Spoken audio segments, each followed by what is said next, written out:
초가을 밤 경상도 안동 근처의 작은 고을에 차가운 바람이 불어왔다. 달빛조차 구름에 가려 어둠만이 마을을 덮었다. 관아 사랑채에서는 촛불 하나가 바람에 흔들리고 있었다. 김진사는 술잔을 어리석은 것들. 기울이며 창밖을 바라보았다. 그의 입가에는 만족스러운 어리석은 미소가 걸려 있었다. 오늘도 백성들에게서 걷어들인 돈과 어리석은 곡식이 것들. 창고에 가득 쌓였다. 어리석은 것들. 어리석은 것들. 그는 비웃음을 흘렸다. 하지만 그는 몰랐다. 지금 이 순간에도 원한에 사무친 혼령이 그를 향해 다가오고 있다는 것을. 잠깐, 구독, 좋아요는 야담구름이에게 큰 힘이 됩니다. 그럼 이제 편안히 옛 이야기 속으로 들어가 보시겠습니까? 봄날의 따스한 햇살이 마을을 비추던 날, 새로운 사또가 부임했다. 백성들은 기대에 찬 눈빛으로 행렬을 바라보았다. 지난 사또가 청렴했기에 이번 사또도 그러리라 믿었다. 김진사, 40이 채 되지 않은 그는 점잖은 외모에 온화한 미소를 지니고 있었다. 관아 마당에 모인 백성들 본관은 앞에서 오직 백성의 안녕을 위해 그는 이곳에 나지막하게 왔소. 말했다. 본관은 오직 백성의 본관은 안녕을 오직 위해 백성의 안녕을 이곳에 위해 왔소. 이곳에 왔소. 부디 편안히 부디 농사짓고 농사짓고 살아가시오. 백성들은 안도의 한숨을 내쉬었다. 부디 편안히 하지만 농사짓고 그것은 살아가시오. 가면이었다. 김진사의 진짜 얼굴은 그날 밤부터 드러나기 시작했다. 부임한 지 사흘째 되는 날, 김진사는 이방을 불렀다. 이 고을에서 가장 기름진 땅이 어디인가? 그것은 마을 동쪽의 논입니다. 나리, 박신의 땅이옵니다. 박씨? 예, 박철수라는 자의 땅인데 그의 아내 강씨 부인이 대대로 물려받은 땅을 지키고 있사옵니다. 김진사의 눈빛이 변했습니다. 탐욕스러운 빛이 스쳤다. 그 땅을 차지해야겠군. 강씨는 30살의 여인이었다. 비록 가난했지만 단정하고 의젓한 품성을 지녔습니다. 그녀의 손은 거칠었지만 눈빛만은 맑고 담담했습니다. 남편 박철수는 병약했고 일찍 세상을 떠난 시부모님 대신 그녀가 집안을 꾸려왔다. 새벽같이 일어나 물을 깃고 밥을 짓고 논으로 나가는 것이 그녀의 일상이었다. 힘들었지만 불평하지 않았습니다. 아니, 불평할 겨를조차 없었다. 하루하루 살아내는 것만으로도 버거웠으니까. 그녀에게는 8살 난 딸 하나가 있었습니다. 딸아이 소희는 강 씨의 유일한 희망이자 삶의 이유였습니다. 어느 초여름 오후 모내기철이었다. 어미, 오늘은 개구리가 참 많이 울어요. 소희가 논둑에 앉아 제잘거렸다. 작은 손으로 풀잎을 꺾으며 천진난만하게 웃는 딸아이의 모습에 강 씨는 허리를 펴고 딸을 바라보며 미소 지었다. 허리는 아팠지만 딸의 웃음소리를 들으면 그 고단함이 녹아내리는 것 같았다. 그래. 소희야, 개구리가 많이 우는 건 풍년이 든다는 뜻이란다. 정말요? 그럼 올해는 쌀이 많이 나와요? 소희의 눈이 반짝였습니다. 강 씨는 딸의 볼을 살며시 어루만졌다. 흙이 묻은 손이었지만 그 손길은 한없이 부드러웠다. 그럼 우리 소희 배불리 먹이고도 남을 게다. 와. 그럼 어미도 배불리 먹어요. 아버지도요. 순수한 기쁨으로 환하게 웃는 딸을 보며 강 씨의 가슴이 뭉클했다. 이 아이만큼은 배고픔 없이 추위 없이 키우고 싶었다. 비록 비단 옷은 못 입혀도 따뜻한 밥 한 그릇은 늘 먹일 수 있는 어미가 되고 싶었다. 그래. 그래. 우리 다 같이 배불리 먹자꾸나. 강 씨는 다시 허리를 굽혀 모를 심었습니다. 땀이 이마를 타고 흘러내렸지만 그녀의 얼굴에는 평화가 깃들어 있었다. 햇살이 따스했고 바람이 부드러웠습니다. 개구리 울음소리가 정겹게 들렸고 딸의 노랫소리가 들판을 채웠다. 이런 날들이 계속되면 좋겠다. 강 씨는 속으로 기도했다. 평범한 일상, 소박한 행복. 그것이면 충분했다. 하지만 그 평화는 오래가지 못했다. 석 달 후, 가을 거지를 앞둔 어느 날 세금 징수가 시작되었다. 마을 사람들이 관아 앞에 모였다. 김진사는 본래 세금의 3배를 요구했습니다. 처음엔 잘못 들은 줄 알았다. 3배라니. 말도 안 되는 소리였다. 나리, 아니 이건 너무 가혹합니다. 마을 이장이 떨리는 목소리로 항의했다. 아니 이건 너무 가혹합니다. 그의 손은 주먹을 쥐었다 폈다를 반복했다. 분노와 아니, 이건 너무 두려움이 가혹합니다. 뒤섞인 표정이었습니다. 하지만 김진사는 차갑게 아니 이건 너무 웃었다. 가혹합니다. 마치 벌레를 보듯 이장을 내려다보며 말했다. 아- 왕께서 특별히 명하신 바요. 반역이라도 하려는가? 그럴 리가. 이장의 목소리가 작아졌다. 왕명을 거역한다는 것은 곧 죽음을 의미했다. 그럼 닥치고 세금을 내시오. 김진사는 부채를 펼치며 무심하게 덧붙였습니다. 못 내면 토지를 압류하거나 자식을 관아의 종으로 보내면 되지 않소? 특히 딸들이 있는 집은. 그의 입가에 비열한 미소가 번졌습니다. 백성들은 경악했다. 여기저기서 신음소리가 터져나왔다. 이를 어쩌나. 우리가 무슨 죄를 지었다고. 딸을 종으로? 차라리 죽는 게 낫지. 하지만 어쩔 수 없었다. 권력 앞에서 그들은 무력했습니다. 주먹을 불끈 쥐어도 이를 악물어도 결국 고개를 숙일 수밖에 없는 것이 백성의 운명이었다. 사람들은 하나둘 흩어져 갔다.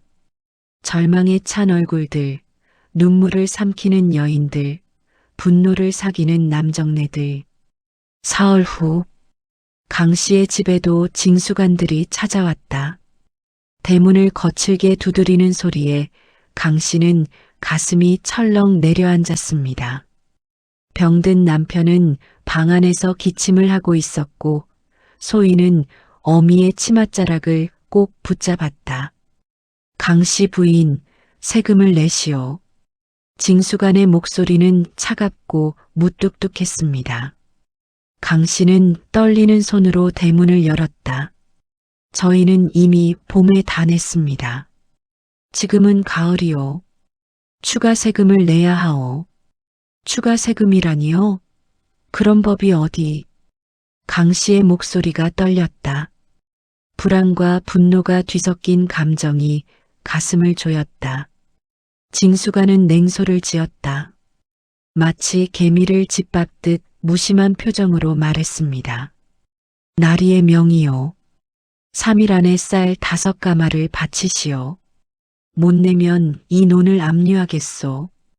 그가 손을 뻗어 논을 가리켰다. 강신의 대대로 이어온 피땀으로 지켜온 그 논을. 강 씨의 얼굴이 창백해졌습니다. 쌀 5가마라니. 그것은 1년 농사의 절반이 넘는 양이었다. 아니, 가난한 그들에게는 거의 전부나 다름없었다. 그 쌀이 없으면 겨울을 날 수 없었습니다. 남편의 약도 지을 수 없고 소희에게 밥도 먹일 수 없었습니다. 나리. 강 씨의 입술이 바들바들 떨렸습니다. 무릎이 꺾일 것 같았다. 3일이요. 3일 안에 내지 못하면 이 땅은 관아 소유가 되는 것이요. 징수관은 냉정하게 말을 끝내고 돌아섰다.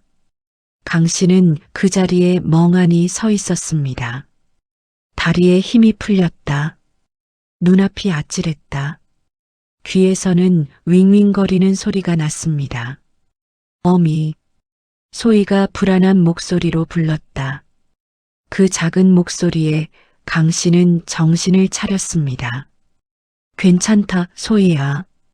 괜찮아. 하지만 괜찮지 않았습니다. 강 씨는 딸을 꼭 안았다. 작고 여린 몸, 따뜻한 체온. 이 아이만큼은 지켜야 했다. 그날 밤 강 씨는 잠을 이룰 수 없었습니다. 어둠 속에서 그녀는 천장을 바라보았다. 옆에서는 남편이 힘겹게 숨을 쉬고 있었고 딸은 작게 코를 골며 자고 있었다. 어떻게 하지? 어떻게? 눈물이 흘러내렸다. 조용히 소리 없이 이 땅을 잃으면 그들은 끝이었다. 떠돌이가 되거나 남의 땅을 빌려 소장농이 되거나 아니면 아니야. 포기할 수 없어. 강 씨는 눈물을 닦았습니다. 조상님들께서 물려주신 이 땅, 시부모님께서 지켜오신 이 땅, 그녀가 피땀 흘려 일군 이 땅. 절대 빼앗길 수 없었다. 절대. 강 씨의 눈빛이 달라졌습니다. 슬픔은 가라앉고 그 자리에 단단한 결기가 자리 잡았습니다. 내가 직접 나서야 해. 날 있게 말씀드려야 해. 위험한 결정이었습니다. 여자의 몸으로 관아에 가는 것은 쉬운 일이 아니었다. 하지만 그녀에게는 다른 선택지가 없었습니다. 이 땅을, 이 가족을 지키기 위해서라면 강 씨는 어둠 속에서 주먹을 불끈 쥐었다. 내일 관아로 가리라. 날 있게 직접 호소하리라. 우리가 이미 세금을 냈다고, 이것은 부당하다고, 제발 자비를 베풀어 달라고. 그렇게 그녀는 결심했다. 하지만 강 씨는 몰랐다. 그 결심이 그녀의 운명을, 그리고 가족의 운명을 완전히 바꿔놓을 것이라는 것을. 창밖에서는 바람이 불어왔습니다. 차갑고 을씨년스러운 바람이 마치 다가올 비극을 예고하듯 강 씨는 밤새 잠을 이루지 못했다. 눈을 감으면 아이들의 비쩍 마른 얼굴이 떠올랐고 귀를 막아도 남편의 갈에 끓는 기침 소리가 들려왔다. 아궁이는 이미 사흘째 식어 있었고 쌀독엔 바닥이 드러나 있었다. 손바닥만 한 창문으로 새어 들어오는 달빛조차 차갑게만 느껴졌습니다. 어미, 왜 그러세요? 어둠 속에서 딸 소희의 목소리가 들렸다. 강 씨는 눈물을 삼키며 돌아보았다. 소희는 거친 삼배 이불을 턱까지 끌어올린 채 어미를 걱정스러운 눈으로 바라보고 있었습니다. 10살밖에 안 된 아이의 눈빛이 너무 어른스러워 강 씨의 가슴이 저며왔습니다. 아무것도 아니란다, 소희야. 잠이나 자렴. 하지만 강 씨의 목소리는 떨리고 있었다. 소희는 아무 말 없이 눈을 감았지만 강 씨는 알았다. 저 아이도 잠들지 못하고 있다는 것을. 배고픔과 추위, 그리고 두려움 속에서 강 씨는 결심했다. 이대로 당할 수는 없었다. 남편이 또다시 기침을 하며 몸을 뒤척였다. 그녀는 조용히 일어나 남편의 이마에 손을 얹었습니다. 뜨거웠다. 열이 더 오른 것 같았다. 약을 구할 돈도 쌀을 살 돈도 없었습니다. 봄에 이미 세금을 다 바쳤기 때문이었다. 다음 날 아침 강 씨는 관아로 향했다. 발걸음을 옮길 때마다 심장이 두근거렸습니다. 손바닥엔 땀이 맺혔고 목구멍은 바짝 말라 있었다. 하지만 멈출 수 없었습니다. 관아 앞에는 이미 수십 명의 백성들이 모여 있었다. 모두 같은 절망을 안고 온 사람들이었습니다. 누군가는 무릎을 꿇고 있었고 누군가는 아이를 업은 채 눈물을 흘리고 있었다. 나리, 백성들이 굶어 죽게 생겼사옵니다. 제발 자비를 베풀어 주십시오. 사람들의 목소리는 절규에 가까웠습니다. 하지만 관아는 침묵으로 일관했다. 김진사는 사랑채에서 나오지도 않았습니다. 대신 이방이 문을 박차고 나왔다. 그의 얼굴은 짜증으로 일그러져 있었습니다. 시끄럽다. 물러가지 못할까? 그의 손엔 몽둥이가 들려 있었다. 사람들이 움찔했다. 몇몇은 뒷걸음질을 치고 하지만 강 씨는 앞으로 나섰습니다. 다리가 후들거렸지만 그녀는 이를 악물었다. 나리, 소녀가 말씀드리겠습니다. 그녀의 목소리는 작았지만 확고했습니다. 주변이 조용해졌다. 모두가 그녀를 바라보았습니다. 이방이 눈을 부라리며 그녀를 노려보았다. 여자 주제에 감히 관아에서 목소리를 높이는가? 이방의 목소리는 위협적이었다. 하지만 강 씨는 물러서지 않았습니다. 그녀는 무릎을 꿇고 머리를 숙였습니다. 손이 떨렸지만 주먹을 쥐어 떨림을 감췄다. 나리께 간곡히 청하옵니다. 그녀의 목소리가 높아졌다. 우리 집은 이미 봄에 세금을 다 바쳤습니다. 그런데 어찌 또다시 세금을 내라 하십니까? 우리 집엔 더 이상 줄 것이 없습니다. 아이들은 굶주리고 남편은 알아눕고 제발. 그녀의 목소리가 갈라졌습니다. 눈가가 뜨거워졌다. 하지만 눈물을 보일 수 없었습니다. 눈물을 보이면 지는 것 같았다. 그때 사랑채 문이 천천히 열렸다. 쇠고리가 끼익 소리를 내며 돌아갔습니다. 모두가 숨을 죽였다. 김진사가 나타났습니다. 그는 여유롭게 부채를 붙이며 걸어 나왔다. 그의 얼굴엔 미소조차 떠올라 있었습니다. 차갑고 계산적인 미소였다. 내가 강씨인가? 예, 나리. 강씨의 목소리가 떨렸습니다. 김진사는 그녀를 위아래로 천천히 훑어보았다. 마치 물건을 감정하듯. 비록 남루한 옷차림이었지만 강 씨는 고개를 들고 그의 눈을 똑바로 바라보았습니다. 그녀의 눈빛엔 두려움과 분노가 뒤섞여 있었다. 세금은 왕명이요. 김진사는 부채를 접으며 말했습니다. 그의 목소리는 부드러웠지만 그 속엔 차가운 철이 박혀 있었다. 거역하면 역적이 되는 것이요. 하오나 나리. 강 씨가 고개를 더 들었습니다. 그녀의 목소리엔 힘이 실렸다. 왕께서는 백성을 사랑하신다 들었습니다.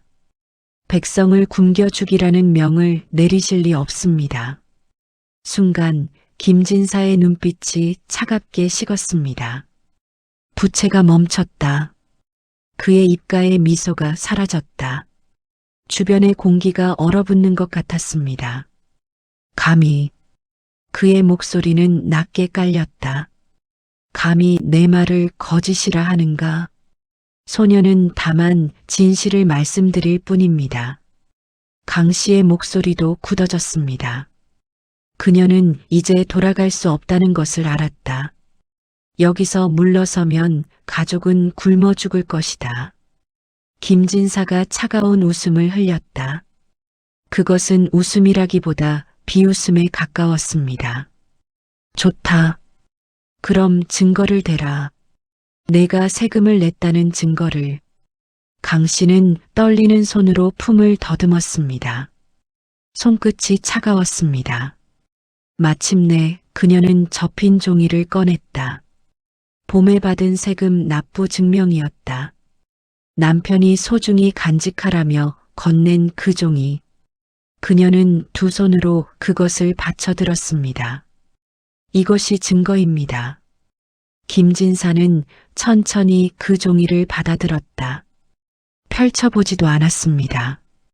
그저 잠시 들여다보는 척하더니 갑자기 그것을 두 손으로 찢기 시작했다. 지익! 종이가 찢어지는 소리가 관아 앞 광장에 울려 퍼졌습니다. 강 씨의 눈이 커지고 시간이 느리게 흐르는 것 같았다. 종이 조각들이 바람에 흩날렸습니다. 그녀의 마지막 희망이 산산조각 나는 순간이었다. 이런 위조 문서를 가져오다니. 김진사는 종이 조각을 땅에 내던지며 말했습니다. 그의 목소리엔 즐거움마저 섞여 있었다. 내 죄는 더욱 무거워졌구나. 나리. 강 씨가 비명을 질렀다. 그녀는 땅에 흩어진 종이 조각들에게 손을 뻗었다. 무릎이 땅에 닿고 손바닥이 흙을 움켜쥐었습니다. 주변의 백성들도 경악했습니다. 누군가는 신음을 흘렸고 누군가는 고개를 돌렸다. 이방? 김진사의 목소리가 낮게 울렸습니다. 저 여자를 잡아 가두어라. 죄목은 위조 문서 작성과 관아 모독이다. 예, 나리. 이방이 손짓하자 포졸들이 달려들었습니다. 강 씨는 필사적으로 몸부림쳤다. 그녀의 치마가 찢어졌고 비녀가 땅에 떨어졌다. 풀어진 머리카락이 얼굴을 가렸습니다. 놓으시오. 나리, 이것은 부당합니다. 그녀의 목소리는 점점 멀어져 갔다. 포졸들이 그녀의 팔을 비틀었습니다. 아팠다. 하지만 더 아픈 것은 가슴이었다. 부당하다고요. 나리, 하늘이 보고 계십니다. 하지만 소용없었습니다. 그녀는 끌려갔다. 뒤에서 누군가의 흐느끼는 소리가 들렸습니다. 강 씨는 마지막으로 하늘을 올려다보았다. 구름 한 점 없이 맑은 하늘이었습니다. 옥문이 쾅 하고 닫히고 어둠이 그녀를 삼켰습니다. 차가운 옥바닥에 강 씨는 주저앉았다. 돌바닥의 냉기가 엉덩이를 거쳐 척추를 타고 올라왔다. 온몸이 얼어붙는 것 같았습니다. 작은 창문으로 들어오는 희미한 빛만이 그녀의 유일한 위안이었습니다. 그 빛마저 감옥 안의 어둠에 삼켜질 듯 가물거렸다. 벽에는 이끼가 끼어 있었고 어딘가에서 물이 똑똑 떨어지는 소리가 들렸다. 그 규칙적인 소리가 강 씨의 신경을 긁었다. 마치 시간이 그녀를 조롱하는 것 같았습니다. 소희, 소희야. 그녀는 딸의 이름을 불렀다. 목소리가 오간에서 메아리 쳤습니다. 텅 빈 공간이 그녀의 목소리를 되돌려 보냈습니다. 눈물이 볼을 타고 흘러내렸다. 뜨거운 눈물이 차가운 뺨 위를 지나갔습니다. 그녀는 무릎을 끌어안았다. 온몸이 떨렸다. 추위 때문인지 두려움 때문인지 알 수 없었습니다. 소희는 밥을 먹었을까? 철수는 약은 구했을까? 생각이 꼬리를 물었다. 답이 없는 질문들이 그녀의 머릿속을 채웠습니다. 그녀는 불안감에 손톱으로 돌바닥을 긁으며 손톱이 깨지는 것 같았지만 그녀는 멈출 수 없었습니다. 무언가를 해야 했다. 가만히 있으면 미칠 것 같았습니다. 나흘째 되는 날 옥문이 삐걱거리며 열렸다. 강 씨는 반사적으로 몸을 움츠렸습니다. 빛이 쏟아져 들어왔다. 눈이 부셔 그녀는 손으로 눈을 가렸다. 이방이 들어왔습니다. 그의 발걸음 소리가 오간에 울렸다. 강 씨는 그의 신발을 보았다. 먼지 하나 없이 반들거렸습니다. 강 씨. 이방의 목소리는 차가웠지만 어딘가 즐거워하는 기색이 숨어 있었습니다. 나리께서 너그러우신 분이라 기회를 주신다.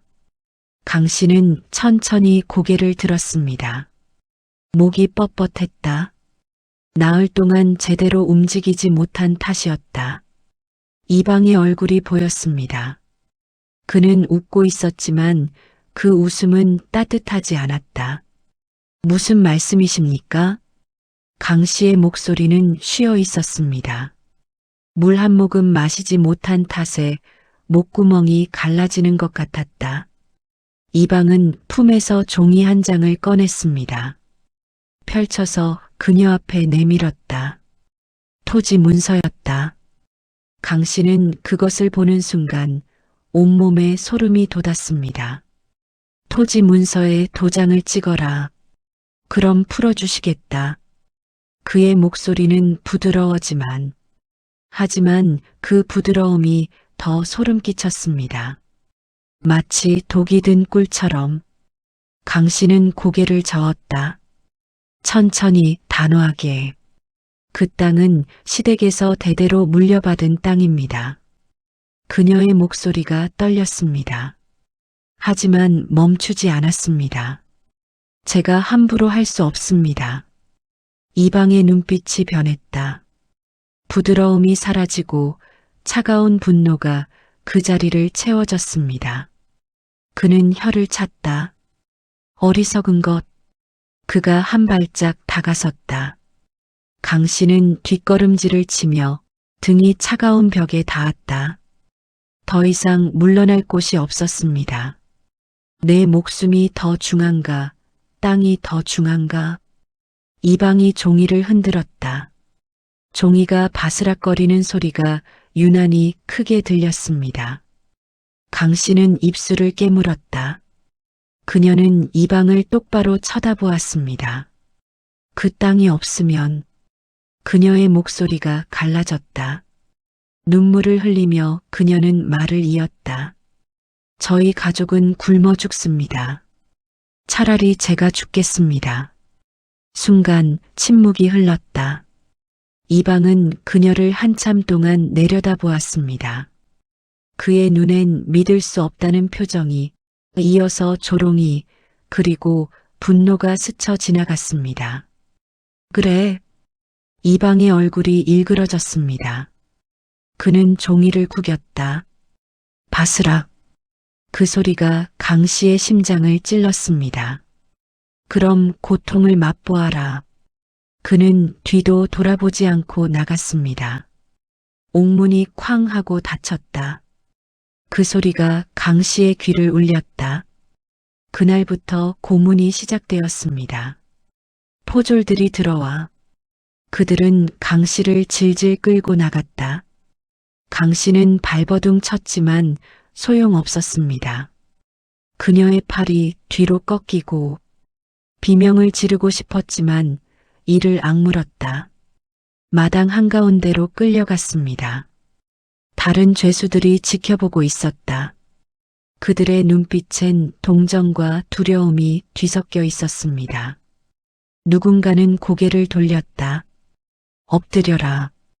포졸이 그녀의 어깨를 눌렀다. 강 씨는 땅에 엎드렸습니다.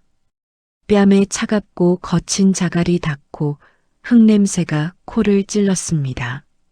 저 멀리서 곤장을 가져오는 소리가 들렸다. 나무가 땅에 끌리는 소리. 강 씨의 심장이 빠르게 뛰었습니다. 시작해라. 이방의 목소리가 들렸습니다. 휙. 곤장이 허공을 가르는 소리가 들렸다. 강 씨는 숨을 멈췄습니다. 퍽! 첫 대가 등을 후려쳤다. 강 씨의 온몸이 앞으로 튕겨나갔다. 입에서 신음이 새어나왔습니다. 으윽! 등이 찢어지는 것 같고 불이 번지는 것 같았습니다. 퍽! 강 씨는 손톱으로 땅을 긁었다. 등 전체가 불타올랐고 살점이 찢어지는 느낌이 생생했습니다. 뭔가 따뜻한 것이 등을 타고 흘렀다. 강 씨는 신음을 삼키고 입술을 깨물었습니다. 입안 가득 피 맛이 번졌다. 소희의 얼굴이 떠올랐습니다. 딸아이의 맑은 눈동자, 소희의 수줍은 미소, 딸아 어미는 괜찮단다. 어미는 퍽, 퍽, 퍽. 곤장은 계속되었다. 이제 숫자를 셀 수 없었다. 등의 감각이 사라지기 시작했습니다. 처음엔 아팠지만 이제는 그저 무겁게만 느껴졌다. 도장을 찍겠는가? 이방의 목소리가 어디선가 들려왔습니다. 멀게만 느껴졌다. 마치 안개 속에서 들리는 것처럼. 강 씨는 고개를 들었습니다. 간신히 고개를 들어 이방을 보았다. 시야가 흐려 그의 모습을 볼 수가 없었습니다. 안 됩니다. 그녀의 목소리는 가늘었지만 확고했습니다.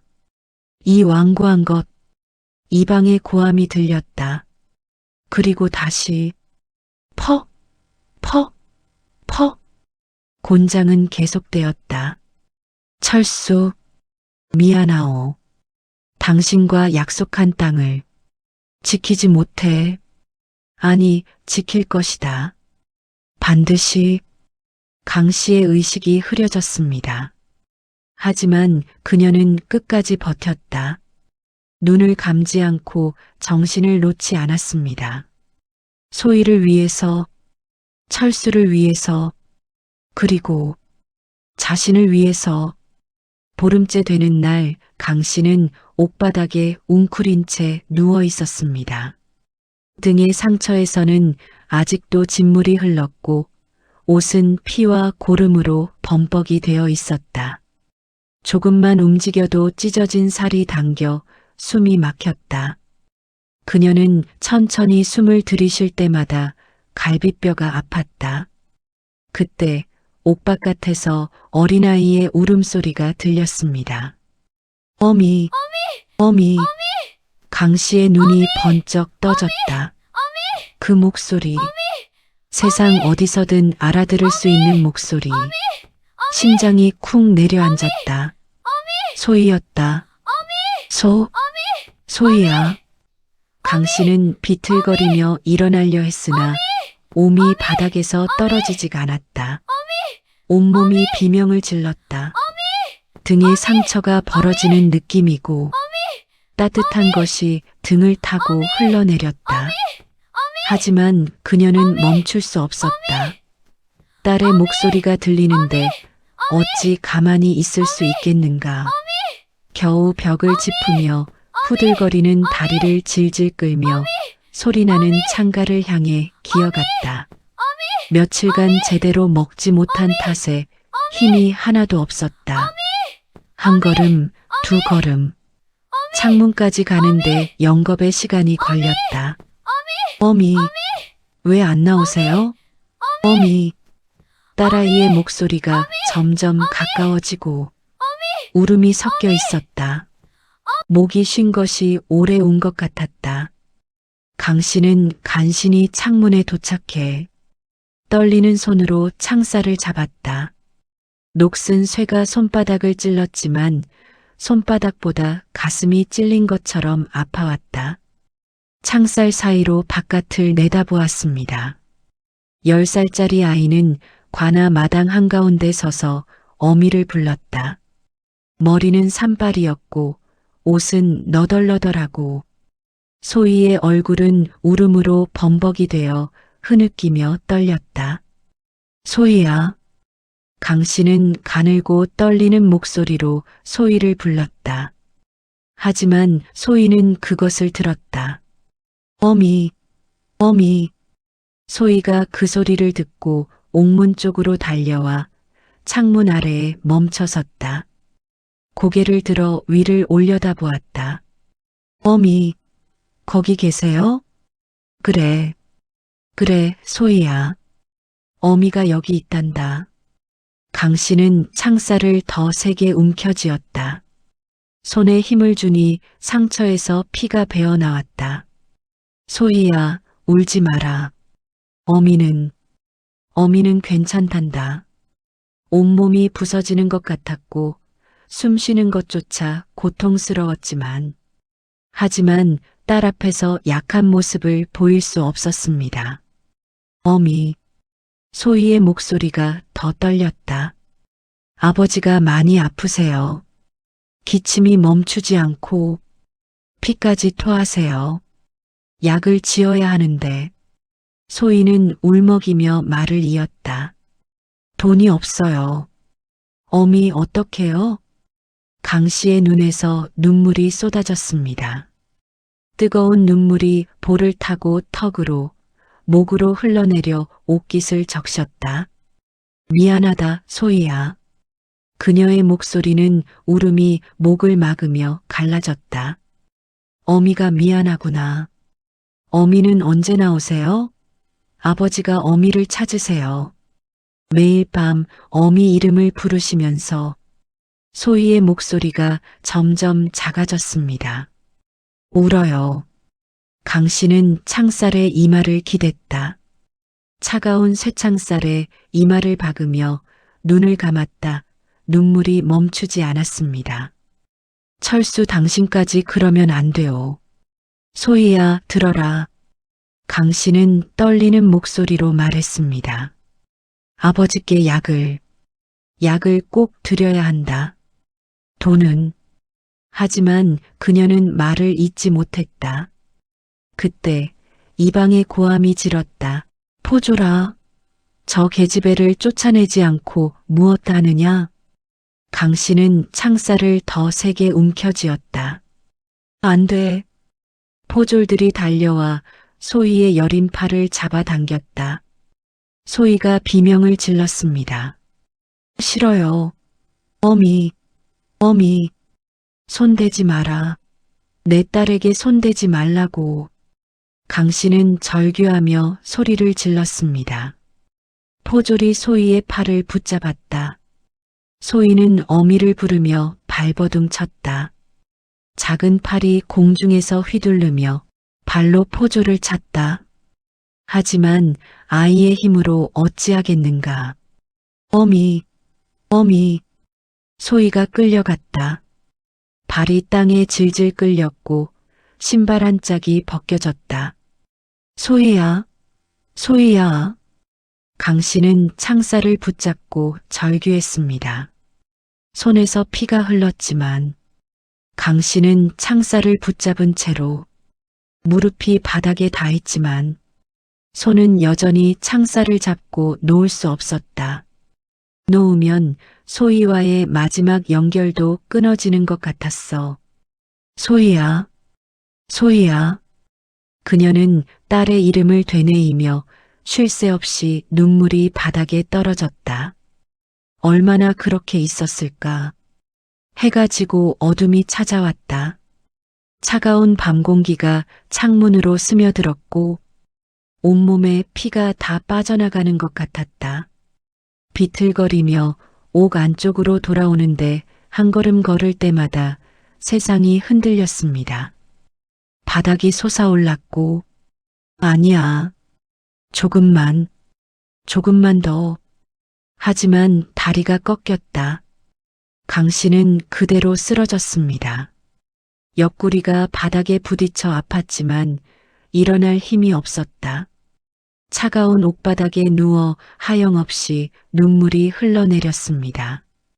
강 씨는 누운 채로 천장을 바라보다 작은 창문으로 희미하게 달빛이 들어왔다.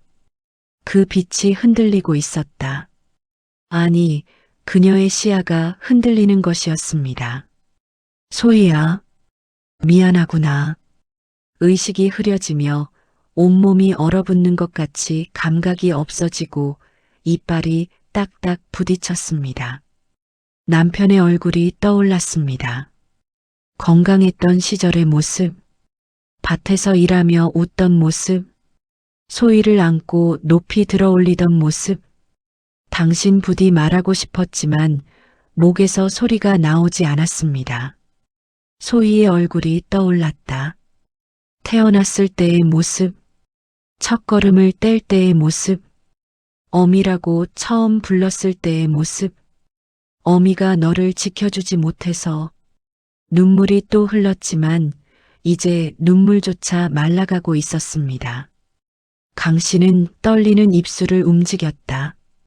목구멍에서 소리는 거의 나오지 않았고 바람이 스치는 소리만큼이나 작았습니다.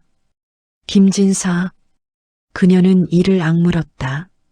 마지막 힘을 짜내며 나의 원한을. 목소리가 끊겼다. 그때 기침이 나와 입안에 무언가 뜨거운 것이 고였습니다. 비었다.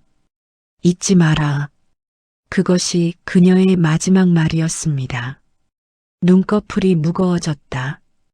천천히 눈꺼풀이 감겼고 다시 뜨고 싶었지만 뜰 수 없었습니다. 소희의 웃음소리가 들리는 것 같았습니다. 아니, 환청이었다. 하지만 그녀는 그 소리에 매달렸습니다. 소희야, 어미가 사랑한단다. 숨소리가 점점 약해지며 들숨과 날숨 사이의 간격이 길어졌습니다. 밖에서 바람 소리가 들렸다. 나뭇가지가 부딪히는 소리, 어디선가 개 짖는 소리. 강 씨의 손이 천천히 펴졌습니다. 손바닥에는 손톱 자국이 선명했고 마지막 숨을 힘겹게 내쉬었습니다. 그리고 고요함. 오가는 다시 침묵에 잠겼다. 작은 창문으로 달빛이 들어와 그녀의 창백한 얼굴을 비췄습니다. 강 씨는 그렇게 차가운 옥바닥 위에서 숨을 거두었습니다. 그녀의 마지막 표정은 평온했다. 고통도 분노도 아니었습니다. 그저 슬픔이었습니다. 다음 날 아침 해가 떠올랐다. 하지만 오가는 여전히 어두웠다. 간수가 무거운 발걸음으로 다가와 그는 하품을 하며 옥문의 자물쇠를 열었다. 강씨, 일어나. 문이 삐걱 열렸다. 썩은 냄새가 코를 찔러 간수는 인상을 찌푸렸다. 안으로 들어서며 말을 이었습니다. 죽을라고 밥도 안 먹고. 그는 멈칫하며 강 씨를 보았습니다. 바닥에 쓰러진 채 움직이지 않았습니다. 가슴도 오르내리지 않았고 간수는 천천히 다가갔습니다. 겁먹은 표정으로 무릎을 굽혀 손을 강 씨의 목에 대어 보았습니다. 피부가 얼음같이 차가웠고 맥박이 없었다. 이거. 간수는 급히 손을 거두었다. 뒷걸음질 치며 옥문 밖으로 뛰어나갔습니다. 이박나리. 그의 목소리는 떨렸다. 강씨가 죽었사옵니다. 관아가 소란스러워졌습니다. 포졸들이 모여들었고 다급하게 이방이 달려왔습니다. 그는 오간을 들여다보았습니다. 강씨의 시신이 바닥에 누워 있었습니다. 이방은 혀를 찼다. 저런, 약한 것 같으니. 그는 돌아서서 사랑채로 향했습니다. 김진사는 사랑채에서 아침 차를 마시고 있었습니다. 창문으로 아침 햇살이 들어와 따뜻했다. 그는 편안한 표정으로 차를 홀짝거렸습니다.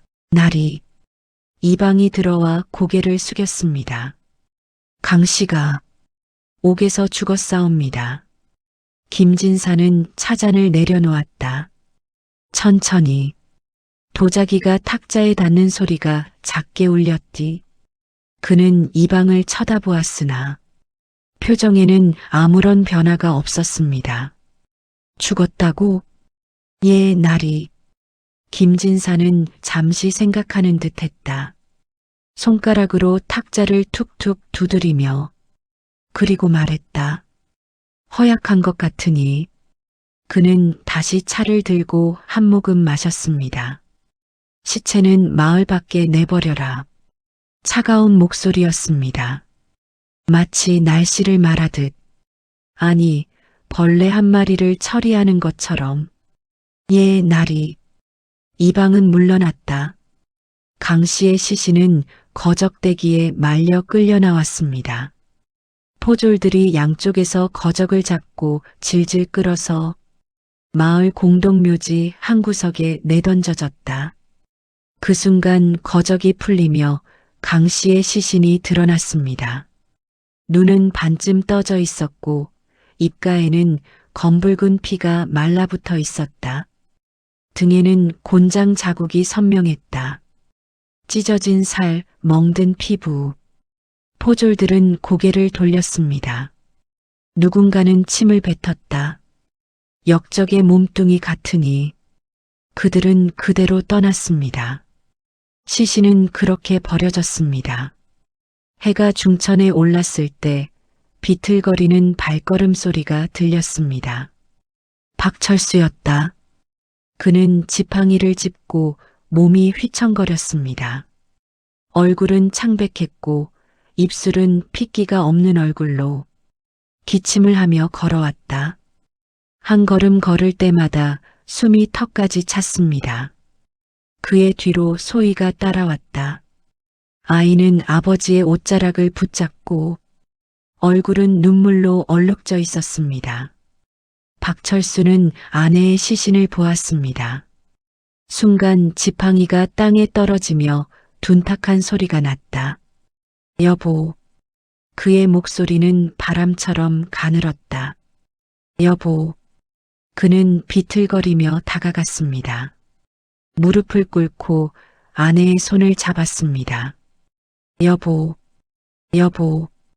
그의 울음소리는 처절했다. 목이 찢어지는 소리로 울며 온몸을 떨었다. 아내의 손을 붙잡고 몸을 앞뒤로 흔들었습니다. 내가 당신을 지키지 못했소. 당신을. 소희는 어미 옆에 주저앉아 작은 손으로 어미의 얼굴을 쓰다듬었습니다. 어미. 아이의 목소리는 떨렸다. 깨어나세요. 제발. 어미. 소희는 어미의 차가운 손을 붙잡고 흔들었습니다. 어미. 소희는 울부짖었다. 목소리가 하늘로 치솟았다. 구름 한 점 없는 맑은 하늘로. 박철수는 아내의 시신을 안았습니다. 차가운 강씨 시신을 품에 안고 짐승처럼 울부짖었습니다. 미안하오. 그는 되뇌었다. 장례는 초라했습니다. 관을 살 돈이 없어. 박철수는 집에 있던 낡은 나무 판자를 가져왔다. 손수 못을 박아 관을 만들었습니다.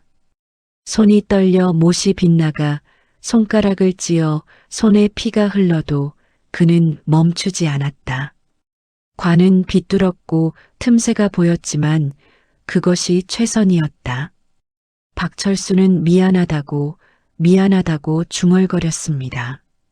소희는 어미 옆에 들꽃을 놓았습니다. 길가에서 꺾어온 작은 꽃들, 노란색, 흰색, 보랏빛. 어미, 이쁘죠? 어미가 좋아하시던 꽃이에요.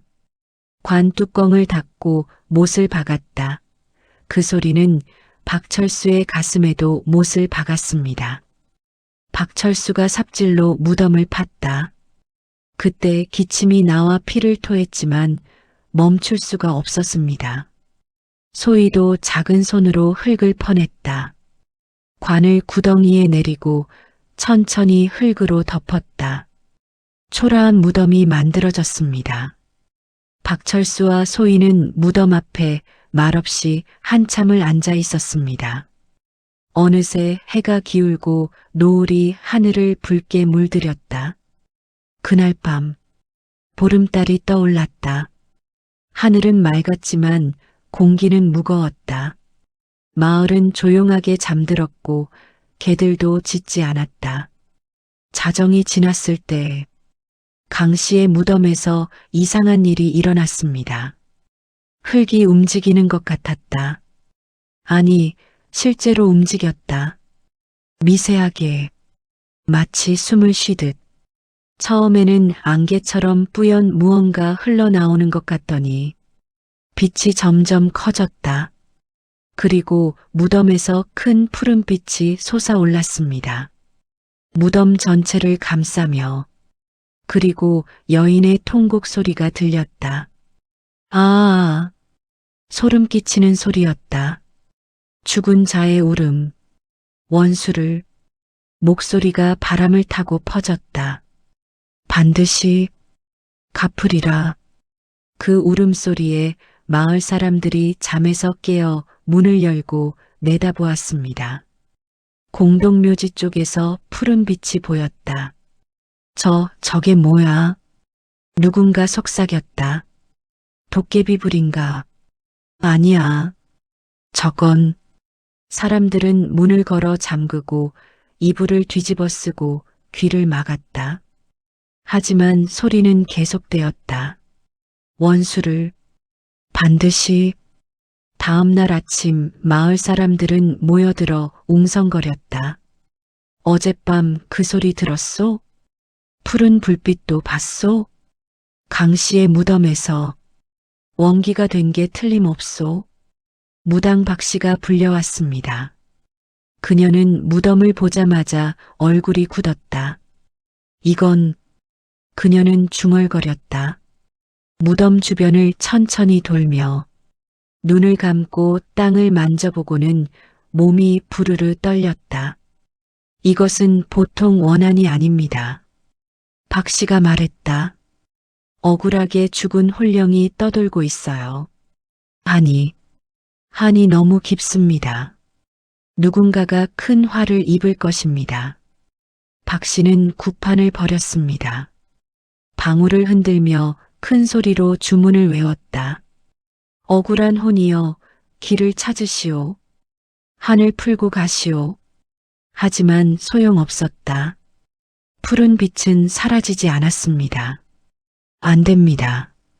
이 원한은 제가 풀 수 있는 게 아닙니다. 그녀는 짐을 싸서 떠났습니다. 소식은 김진사에게 전해졌다. 김진사는 사랑채에 앉아 있었습니다. 이방이 보고했다. 날이 마을에 흉흉한 소문이 돕니다. 강 씨의 무덤에서 귀신이 나타난다고. 김진사는 비웃으며 말했습니다. 미신에 불과하다. 그는 부채질을 하며 말했다. 죽은 것이 무엇을 하겠는가? 하오나 날이 백성들이 두려워하고 있사옵니다. 두려워하게 내버려 두어라. 어리석은 것들. 김진사는 손을 내저었습니다. 이방은 물러났다. 그날 밤 김진사는 비단이불을 덮고 잠자리에 들었다. 곧 잠이 들었다. 그리고 악몽이 시작되었다. 어둠 속을 헤매고 발밑에서 차가운 물이 철썩거렸다. 김진사는 주위를 둘러보았으나 아무것도 보이지 않았다. 누구냐? 그가 소리쳤지만 메아리만 돌아왔다. 발소리가 들렸다. 찰박, 찰박.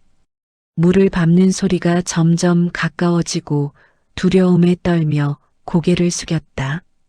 그때 그림자가 나타났다. 강씨였다. 하지만 살아있을 때의 모습이 아니었습니다. 온몸이 피투성이었고 옷은 찢어져 있었고 등에는 곤장 자국이 선명했다. 얼굴은 백지장처럼 창백했고 입가에는 검은 피가 흘렀다. 그녀는 김진사를 똑바로 바라보았습니다. 눈빛이 무서웠습니다. 김진사. 그녀의 목소리가 울렸다. 김진사는 뒷걸음질 치며 말했다. 너는. 강씨가 한 걸음 다가왔습니다. 손을 뻗었다. 손톱은 길었고 피로 물들어 있었습니다. 너를 반드시. 김진사는 도망치려 했다. 하지만 발이 움직이지 않았습니다. 그때 그녀의 차가운 손이 김진사의 목을 감았다. 김진사는 숨이 막혔다. 손으로 그녀의 팔을 잡고 김진사는 발버둥 쳤지만 떼어낼 수 없었다. 강 씨가 얼굴을 가까이 댔다. 너의 죄를 잊지 않으리라. 크악. 김진사는 비명을 지르며 깨어났다. 온몸이 땀으로 흠뻑 젖고 심장이 미친 듯이 뛰었습니다. 숨을 헐떡거리며 손으로 목을 만져보았다. 꿈이었다. 김진사는 겁에 질려 꿈일 뿐이다, 꿈일 뿐이다는 말만 되뇌었다. 창문으로 달빛이 들어왔다. 김진사는 이불을 끌어올려 몸을 감쌌지만 추위는 가시지 않고 불안이 가슴을 짓눌렀다. 꿈일 뿐이야. 그래, 꿈.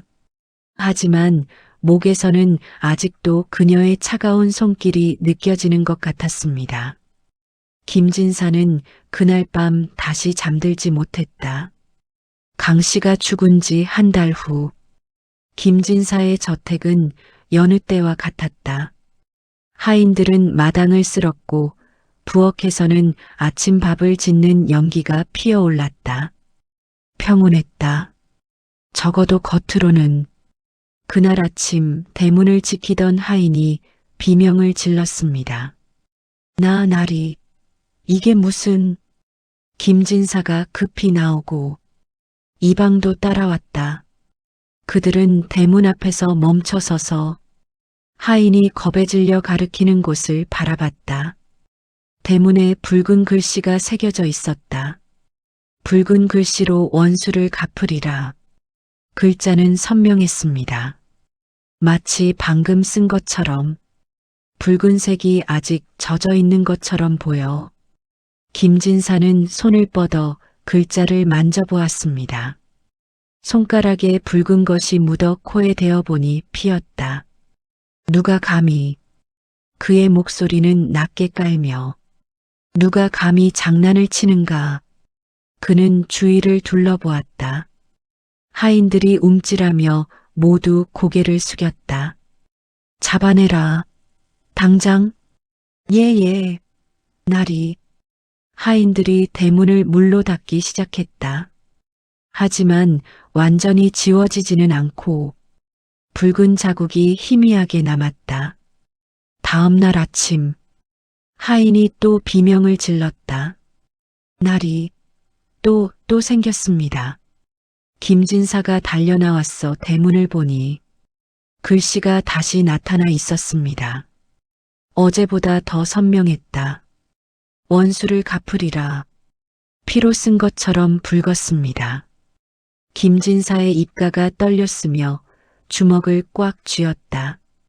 포졸들을 불러라. 밤새 감시하게 하라. 예, 나리. 그날 밤부터 10명이 넘는 사내들이 대문 주변에 숨어 창과 칼을 차고 눈을 부릅뜨고 관아 대문을 지켜보고 있었습니다.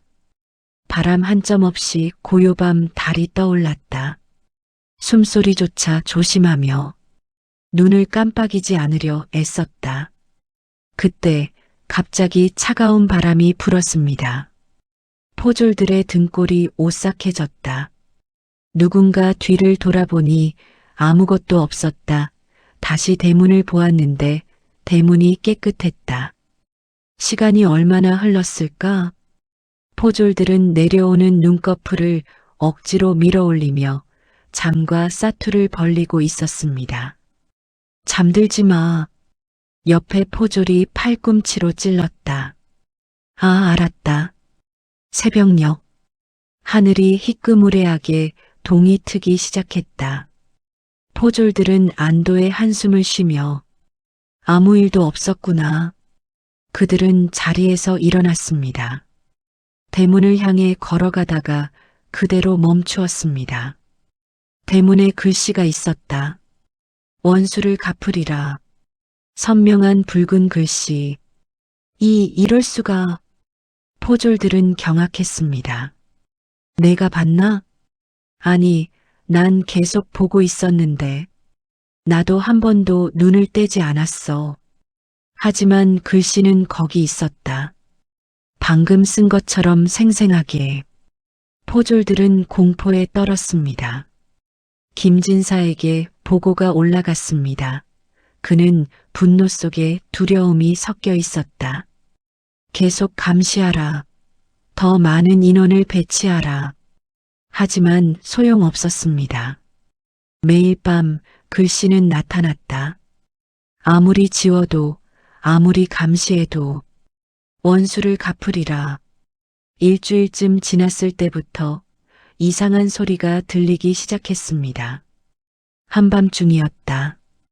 김진사는 사랑채에서 책을 읽고 있었습니다. 촛불이 흔들렸다. 바람 때문인가 싶어 창문을 보았으나 닫혀 있었다. 신음소리가 들렸다. 김진사는 고개를 들어 소리나는 곳을 바라보았습니다. 원수야. 낮고 구슬픈 목소리에는 슬픔과 분노가 묻어났다. 김진사는 자리에서 벌떡 일어났습니다. 들고 있던 촛불이 흔들리며 그림자가 벽에서 춤췄다. 누구냐? 그는 소리쳤다. 목소리가 떨렸다. 누구냐고 물었다. 대답이 없었다. 하지만 신음은 계속되었다. 억울하다. 억울해. 소리는 사방에서 들렸다. 천장에서, 벽에서, 바닥에서, 어디서 나는지 알 수 없었습니다. 김진사는 촛대를 들고 방 안을 살폈다. 장롱 뒤, 병풍 뒤 아무것도 없었습니다. 환청이다.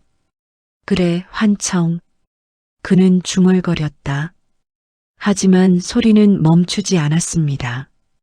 김진사, 김진사. 그의 이름을 부르는 소리. 그 소리에 놀란 김진사는 촛대를 떨어뜨려 촛불이 꺼졌다. 으악!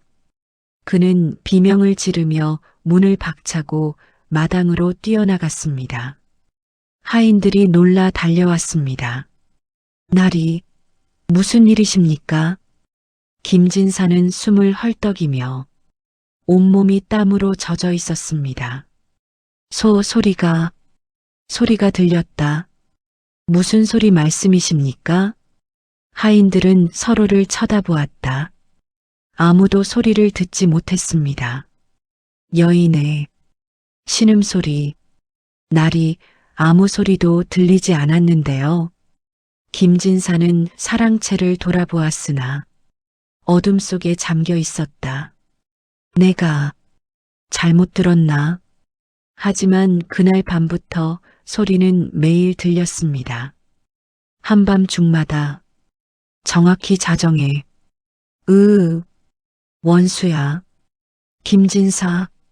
김진사는 잠을 잘 수 없었습니다. 눈을 감으면 강 씨의 얼굴이 떠올라 귀를 막아도 소리가 들렸습니다. 그의 얼굴은 수척해졌다. 김진사는 잠을 못 자서 눈이 괭하고 손이 떨렸습니다. 열흘이 지났습니다. 그날 저녁 이방은 관아에서 술을 마시고 있었습니다. 혼자서 술잔을 기울일 때마다 손이 떨렸습니다. 최근 일들이 그를 괴롭히고 생각을 떨쳐버릴 수가 없었습니다. 대문의 붉은 글씨, 밤마다 들리는 신음, 그리고 강 씨의 얼굴. 미신이야. 그저 미신. 그는 술을 들이켰다. 목구멍이 화끈거렸습니다. 어둠 위로 큰 보름달이 떠올랐습니다. 이방은 비틀거리며 일어섰습니다. 집에 가야지. 그는 관아를 나섰습니다. 걸음이 휘청거리고 술기운이 돌았습니다. 불빛 하나 없는 마을길을 걸었습니다. 사람들은 모두 문을 걸어 잠갔다. 요즘 밤마다 이상한 일이 일어난다는 소문 때문이었습니다. 이방은 휘청거리며 혼자 걸어가고 있는데 다리가 보였습니다. 작은 개울 위에 걸쳐진 나무다리. 달빛이 물 위에 반짝였습니다. 이방은 다리 위로 올라섰다.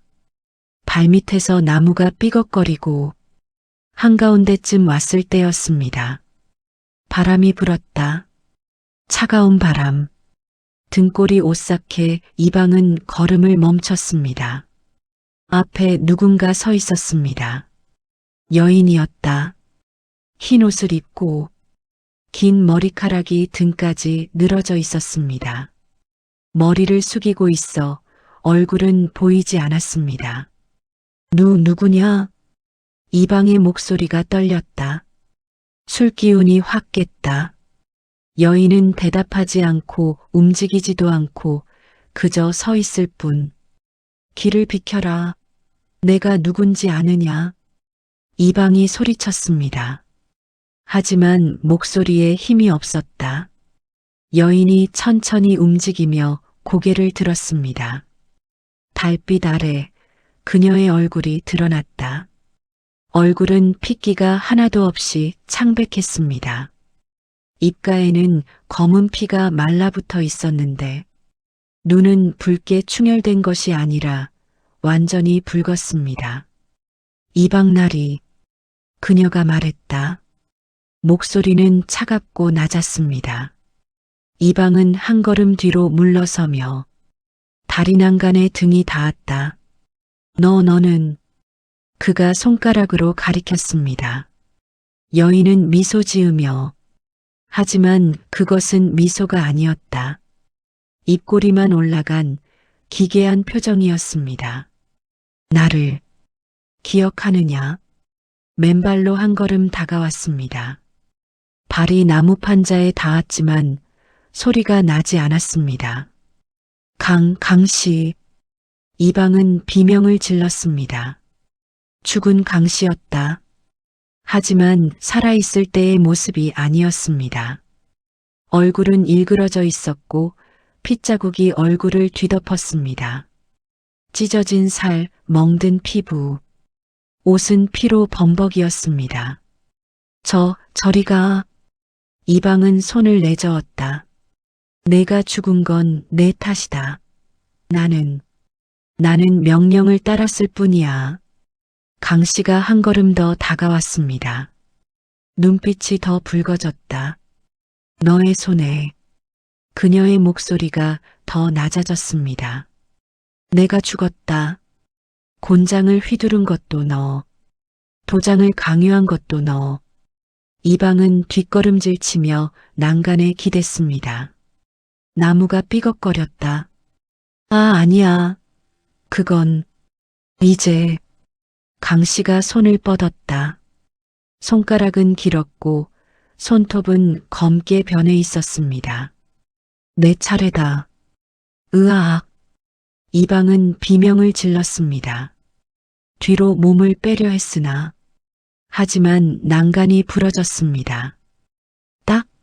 나무가 부러지는 소리가 밤 공기를 갈랐다. 으악! 이방은 손을 버둥거리며 몸이 뒤로 넘어갔습니다. 그는 다리 아래로 떨어지며 쿵소리와 함께 첨벙하는 물소리가 들렸다. 그리고 고요함이 돌아왔습니다. 다리 위 강씨의 원기는 아래를 내려다보았습니다. 미소를 지으며 그리고 천천히 몸을 돌려 사라졌습니다. 다음 날 아침, 마을 사람 하나가 개울가를 지나다 비명을 질렀습니다. 사람이 다리 밑 계곡에 시신이 있었다. 이방이었습니다. 몸은 바위에 부딪혀 일그러져 있었고 팔은 이상한 각도로 꺾여 있었고 다리는 부러져 있었습니다. 하지만 가장 충격적인 것은 얼굴이었습니다. 극도의 공포로 일그러져 있었고 눈은 크게 뜨고 입은 벌어진 채 굳어 있었습니다. 마지막 비명을 지르다 멈춘 것처럼. 그리고 온몸에는 설명할 수 없는 상처가 있었습니다. 상처는 깊게 파인 손톱 자국 같았다. 하지만 난간에서 떨어졌다면 이런 상처가 생길 리 없었습니다. 사람들은 숨을 죽였다. 강 씨 부인의 원기가 누군가 속삭였습니다. 복수하러 왔다. 마을은 공포에 휩싸여 사람들은 집 밖으로 나오지 않았다. 해가 지기 전에 문을 걸어 잠갔습니다. 이것은 시작일 뿐이라는 것을 김진사도 곧 당할 것이다. 소문은 바람을 타고 입에서 입으로 김진사의 저택에도 소문이 들렸습니다. 하인들은 떨었으며 누군가는 도망쳤다. 김진사는 사랑채에 틀어박혀 문을 잠갔습니다. 촛불을 여러 개 켰으나 하지만 어둠은 가시지 않았습니다. 그날 밤 정확히 자정 소리가 들렸습니다. 김진사, 내 차례다. 김진사는 이불 속에서 떨었습니다. 귀를 막고 눈을 감았지만 소리는 멈추지 않았습니다. 그리고 그는 알았다. 이것은 끝이 아니라는 것을. 일주일 후 두 번째 희생자가 나왔습니다. 김진사의 신복 졸속 박씨였다. 그는 관아에서 자비를 맡았던 자였습니다. 강 씨를 옥에 가두고 음식도 제대로 주지 않았던 자. 그녀가 물을 달라 애원할 때 비웃으며 지나쳤던 자.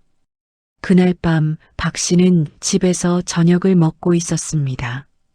아내가 차려준 밥상. 평범한 저녁이었습니다.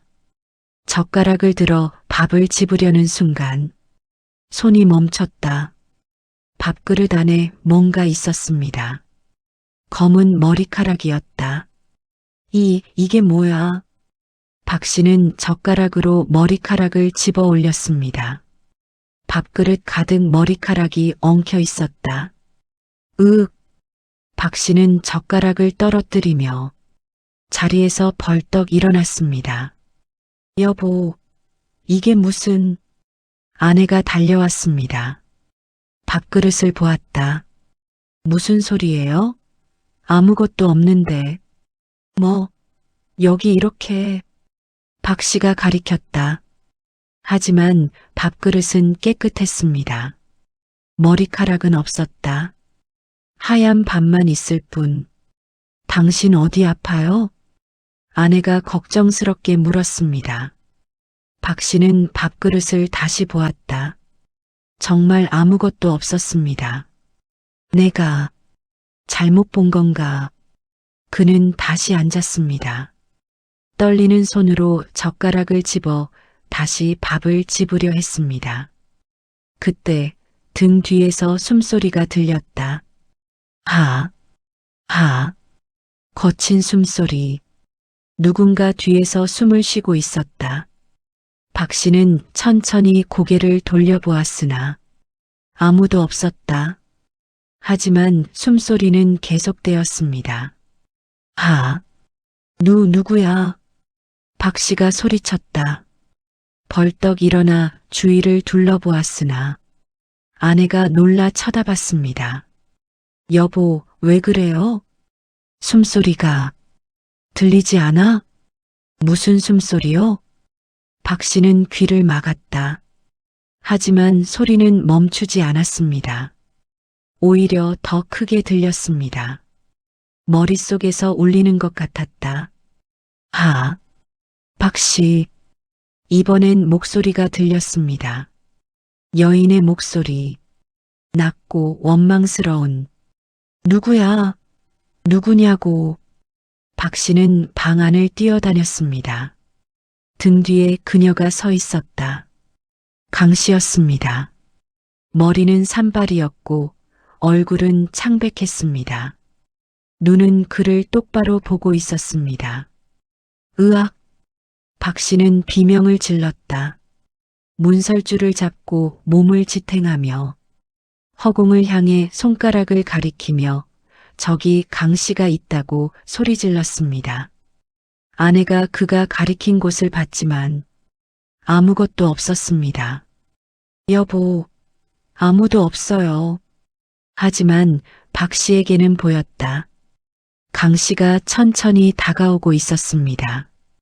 한 걸음씩, 발소리 없이, 저리 가, 저리 가라고. 박 씨는 뒷걸음질 쳤습니다. 나는 명령을 따랐을 뿐이다.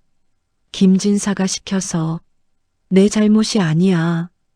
강 씨가 슬픈 미소를 지었으며 입가에 검은 피가 흘렀습니다. 그녀의 목소리가 방 안을 채웠다. 너도 공범이다. 박 씨는 고개를 세게 흔들며 귀를 막았습니다. 아니야, 아니라고. 나는 그냥 물을 달라 했을 때 강 씨의 목소리가 더 낮아졌다. 너는 비웃었지. 박 씨는 그때가 기억났다. 강 씨가 오간에서 떨리는 목소리로 말했습니다.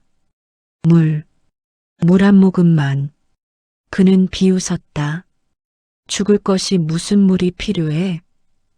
그리고 지나쳤습니다. 미안해. 미안하다고. 배고프다 했을 때 강 씨가 또 말했다. 너는 외면했지. 박 씨는 무릎을 꿇고 바닥에 이마를 찧었다. 잘못했어. 잘못했다고. 제발 용서해줘. 하지만 강 씨는 멈추지 않았습니다. 차가운 손이 박 씨의 어깨를 잡았습니다. 그 손은 얼음장처럼 차가웠다. 이제 내 차례다. 아, 박 씨는 비명을 지르며 벌떡 일어났습니다. 강 씨를 밀쳤지만 손이 허공을 가를 뿐이었다. 그는 문을 박차고 나갔습니다. 여보, 어디가? 아내가 뒤쫓았지만 박 씨는 멈추지 않았습니다. 그는 미친 듯이 달렸다. 어디로 가는지도 모르고 그냥 달렸다. 뒤에서 강 씨가 쫓아오는 것 같았습니다. 그는 알고 있었습니다. 그녀가 바로 뒤에 있다는 것을. 숨이 턱까지 차고 가슴이 터질 것 같았지만 멈출 수가 없었습니다. 마을 우물이 보였다. 박 씨는 우물가에 멈춰 섰다. 뒤를 돌아보니 강 씨가 서 있었습니다. 바로 뒤에. 눈빛이 붉었고 박 씨를 향해 손을 뻗었습니다. 함께 가자. 안 돼. 박 씨는 뒤로 물러섰습니다. 우물난간에 등이 닿았다. 강 씨가 한 걸음 더 다가왔습니다. 같이 가자. 박 씨. 싫어. 싫다고. 박 씨는 난간을 잡고 뒤로 몸을 빼려 했습니다. 그때 강 씨의 손이 그의 손목을 잡았습니다. 차갑고 강했다. 놓으라고. 박 씨는 몸부림치며 손을 휘둘렸지만 강 씨는 놓지 않았습니다. 그녀가 당겼다. 우물 안으로. 으악. 물은 얼음처럼 차가워서 숨이 막혔습니다. 몸부림치며 위를 보고 소리질렀지만 메아리가 되어 우물 안에 퍼졌습니다. 우물 안에서 올려다본 원 안에 강 씨의 얼굴이 보이고 그 뒤에 무심한 달빛만 빛나고 있었습니다. 박 씨는 더 이상 움직이지 않았다. 다음 날 아침 우물가를 지나던 아낙네가 비명을 질렀습니다. 사람이 빠졌어요. 사람들이 달려와 시신을 끌어올렸다. 박 씨였다. 얼굴은 새파랗게 질려 있었습니다. 눈은 크게 떠진 채 굳어 있었습니다. 입은 벌어져 있었고 손목에는 이상한 자국이 있었습니다. 마치 누군가 세게 잡았던 것처럼. 사람들은 숨을 죽였습니다. 또 당했어. 강 씨 부인의 원기가. 소문은 더 빠르게 퍼졌습니다. 마을 사람들은 해가 지면 밖으로 나오지 않았습니다. 문을 굳게 잠그고 부적을 붙이고 향을 피웠습니다. 김진사의 저택도 공포에 휩싸였다. 그날 밤 김진사는 사랑채에 혼자 앉아 있었습니다. 촛불이 여러 개 켜져 있었다. 하지만 어둠은 가시지 않았습니다. 술잔을 들은 손이 떨렸다. 술이 넘쳐 흘러 옷에 묻었지만 개의치 않았습니다. 한 잔을 들이켰다. 술 없이는 잠을 잘 수 없었습니다. 아니, 술을 마셔도 잘 수 없었다. 눈을 감으면 강씨가 보이고 귀를 막아도 그녀의 목소리가 들렸다. 나리. 문 밖에서 목소리가 들렸습니다. 측근이었다. 들어오라. 측근이 조심스럽게 들어왔다. 김진사의 모습을 보고 깜짝 놀랐습니다. 수척해진 얼굴, 핏발선 눈, 떨리는 손. 나리, 구슬하시는 것이 어떠하십니까? 측근이 조심스럽게 말했습니다. 김진사는 술잔을 내려놓고 고개를 들었다. 눈빛이 흔들렸다. 구슬? 그래, 구슬해야겠다. 희망이 보이는 것 같았습니다. 아주 작은, 하지만 그것이라도 잡아야 했다. 당장 마을에서 가장 유명한 무당을 불러라. 예, 나리. 다음 날 무당이 왔다. 나이 들고 주름진 얼굴이지만 눈빛은 날카로웠습니다. 그녀는 저택에 들어서자마자 얼굴을 찌푸렸습니다. 이 집에 한이 서려 있구나. 그녀가 중얼거렸다. 마당에 구판이 차려쳤습니다. 재물이 놓였다. 과일, 떡, 돼지머리. 무당은 장구를 치며 방울을 흔들면서 주문을 외웠습니다. 저승의 혼이여, 원한의 혼이여, 이곳에 오시라. 요란하게 방울을 흔들면서 무당은 춤을 추었다. 몸을 흔들며 그 춤은 점점 격렬해졌다.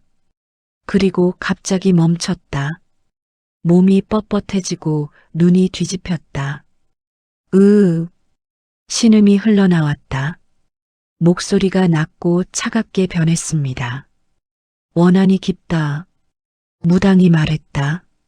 아니, 무당의 몸을 빌린 다른 누군가가 말했습니다. 김진사는 무릎을 꿇고 손을 모았습니다. 제발, 제발 저를 살려주십시오. 무당은 천천히 고개를 들었다. 김진사를 보며 눈이 정상으로 돌아왔지만 눈빛은 달랐다. 당신이.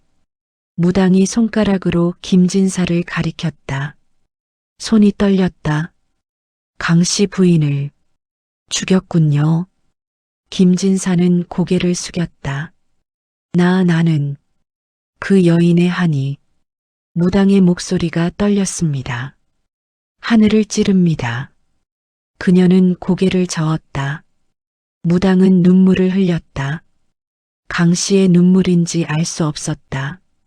이대로는 당신도 죽습니다. 그럼 어떻게 해야 하는가? 김진사가 무당에게 매달렸습니다. 방법이 있을 것 아니오. 제발 좀 살려주시오. 무당은 그를 물리쳤습니다. 이미 그녀의 목소리가 낮아졌다. 늦었습니다. 안 된다고. 원기의 복수는. 무당이 고개를 저었다. 막을 수 없습니다. 거짓말이야. 당신이 무당이면 뭐든 할 수 있잖소. 김진사는 소리쳤다. 손을 휘둘렀다. 나가. 당장 나가. 무당은 조용히 짐을 쌌습니다. 김진사는 그 자리에 무릎을 꿇은 채 있었습니다. 공포는 가시지 않고 무당의 말이 귓가에 맴돌았습니다. 이미 늦었습니다. 막을 수 없습니다. 그날 밤부터 그는 더 이상 잠들지 못했습니다. 눈을 감으면 강 씨가 다가오는 것이 느껴졌습니다. 점점 가까이. 강 씨가 죽은 지 49일째 되는 밤. 김진사는 혼자 사랑채에 앉아 있었다. 술병을 기울이며 떨리는 손을 억지로 진정시켰습니다. 나는 잘못한 것이 없다. 단지 내 땅을 지키려 했을 뿐. 그 순간 촛불이 모두 꺼졌습니다. 사방이 어둠에 잠겼습니다. 누구냐? 김진사가 소리쳤다. 하지만 대답은 없었습니다. 대신 문이 천천히 열렸다. 비걱. 달빛이 방 안을 비췄습니다. 그리고 그 빛 속에서 강 씨가 서 있었습니다. 피투성이 얼굴, 찢어진 옷, 그리고 핏빛 눈동자. 김진사. 으악. 김진사는 뒷걸음질 치며 뒤로 물러났으나 등이 벽에 닿았습니다. 내가 죽지 않았나? 죽었다, 너의 손에. 강 씨의 원기가 한 걸음씩 다가왔습니다. 나는 단지 땅을 빼앗고 나를 고문하고 죽게 만들었을 뿐이라고. 그건 내 딸이 울부짖는 소리가 들렸다. 내 남편이 통곡하는 소리가 들렸다. 하지만 나는 차가운 옥바닥에서 홀로 죽어갔다. 강 씨의 목소리는 처절했습니다. 49일을 기다렸다. 너를 찾아오기 위해. 제발 용서. 강 씨의 얼굴이 일그러졌습니다. 분노와 한이 뒤섞인 표정이었습니다. 내가 용서를 빌었을 때 너는 나를 짓밟았다. 내 딸이 울부짖을 때 너는 비웃었다. 이제 와서 용서라니. 으악. 김진사는 비명을 질렀다. 강 씨의 원기가 그의 목을 움켜잡았습니다. 오늘 밤 내 한을 풀겠다. 동이 트기 시작했습니다. 하늘은 서서히 밝아지고 어둠이 물러가고 희끄무레한 빛이 번졌습니다. 새들이 지저귀기 시작하고 평범한 아침이었습니다. 적어도 마을 사람들에게는. 하지만 김진사의 사랑채는 달랐습니다. 적막하고 이상하리시피 고요했습니다. 마치 시간이 멈춘 것처럼 바람도 그곳만 피해가는 것 같았습니다. 날이 아침 진지 드시옵소서. 하인 춘식이가 상을 들고 사랑채로 향했다. 상 위에는 따뜻한 밥과 국, 반찬들이 정갈하게 놓여 있었습니다. 따끈한 밥상에는 김이 모락모락 피어올랐습니다. 평소라면 벌써 일어나 있을 시간이었다. 김진사는 새벽형 인간이었습니다. 해가 뜨기 전에 일어나 책을 읽거나 차를 마셨습니다. 하지만 오늘은 달랐다. 창문에는 아직 등불도 켜지지 않았습니다. 인기척도 없어. 춘식이는 발걸음을 늦췄다. 왠지 모를 불안감이 엄습해왔습니다. 가슴이 두근거리며 손에 든 상이 떨리고 국이 출렁거렸습니다. 무슨 일이라도 고개를 저었습니다. 그냥 피곤해서 늦잠을 자시는 것일 게다. 하지만 발걸음은 무거웠습니다. 마치 보이지 않는 무언가가 다리를 잡아 끄는 것 같았다. 사랑채 앞에 서서 안에 인기척을 살폈으나 문은 닫혀 있었습니다. 안에서 아무 소리도 들리지 않았다. 날이 조심스럽게 불렀습니다. 목소리가 떨리고 인기척은 물른 대답이 없었습니다. 춘식이는 귀를 문에 가까이 댔다. 숨소리라도 들리지 않을까? 하지만 아무것도 들리지 않았습니다. 고요함만이 있었다. 날이 들어가겠습니다. 그는 천천히 문고리를 잡았다. 문고리 잡은 손이 떨렸습니다. 비걱. 문이 열렸다. 순간 이상한 냄새가 코를 찔렀습니다. 춘식이는 본능적으로 코를 막고 상을 한 손으로 들고 다른 손으로 코와 입을 가렸다. 그 냄새는 뭐라 말할 수 없었다. 썩은 것 같기도 하고 아니기도 했다.